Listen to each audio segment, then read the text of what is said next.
जय हिंद। तो गाइज एक व्यूअर ने हमें सवाल पूछा है कि NaOH का नॉर्मल सॉल्यूशन हम कैसे बनाते हैं।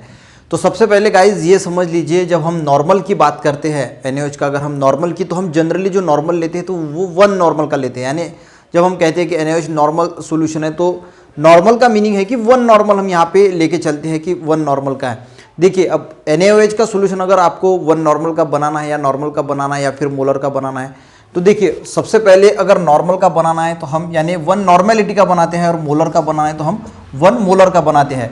अब जब हम मोलर का बनाते हैं तो हम लेते हैं मॉलिक्यूलर वेट का यूज़ करते हैं, ठीक है। और जब नॉर्मल का बनाते हैं तो हम इक्विवेलेंट वेट का जो है वो यूज़ करते हैं। अब मॉलिक्यूलर वेट कैसे निकालना है, इक्विवेलेंट वेट कैसे निकालना है, तो इसमें मैंने बहुत सारी वीडियो जो है वो बनाई है, वो आप जाके देख सकते हैं। अगर हम गाइज NaOH की अगर बात करें तो NaOH का मॉलिक्यूलर वेट भी 40 आता है और इक्विवेलेंट वेट भी 40 आता है। तो दोनों का इक्विवेलेंट वेट और मॉलिक्यूलर वेट जो है वो आता है 40, ठीक है। अब इसका मीनिंग क्या है, इसका मॉलिक्यूलर वेट और इक्विवेलेंट वेट सेम है। अगर हमें नॉर्मल का सॉल्यूशन बनाना है तो हम लेते हैं गाइस इक्विवेलेंट वेट, ठीक है। तो इसका मीनिंग क्या है कि अगर मुझे 1 नॉर्मल का NaOH सॉल्यूशन बनाना है, ठीक है, तो इसका इक्विवेलेंट वेट कितना है, वो है 40।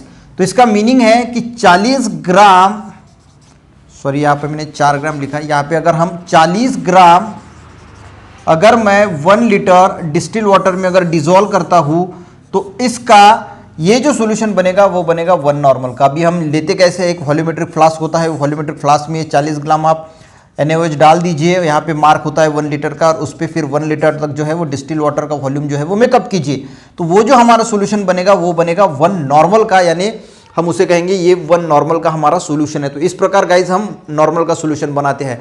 और अगर हमें मोलर का सॉल्यूशन बनाना है तो इसका इक्विवेलेंट वेट भी 40 है और मॉलिक्यूलर वेट भी 40 है। तो इसका मीनिंग है कि जो सॉल्यूशन 1 नॉर्मल का रहेगा वही सॉल्यूशन 1 मोलर का भी रहेगा।